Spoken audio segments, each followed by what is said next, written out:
దేవయానిని నూతిలో పడదోసిన తర్వాత తన తప్పును తెలుసుకున్న శర్మిష్ఠ పలికిన పలుకులు. ఏకపాత్రాభినయం. రచన జి లింగేశ్వర శర్మ గారు. SA Telugu, ZPHS Regulapalli.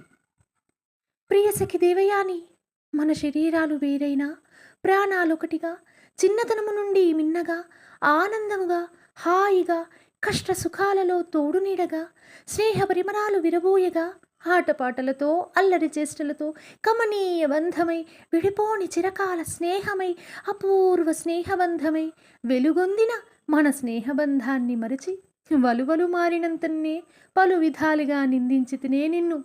నీపైన కోపోద్రిక్తురాలినై తినే, మన స్నేహబంధాన్నే మరచి తినే, నిన్ను నిందించి పరుషవాక్కులు బలికి తినే, నిన్ను నూతిలో పడదోయి తినే, క్షణికావేశంలో గర్వమదాంధురాలినై స్నేహబంధాన్ని మరచి తినే. అయ్యో సఖీ దేవయాని, నన్ను మన్నించు, నా అపరాధాన్ని క్షమించు.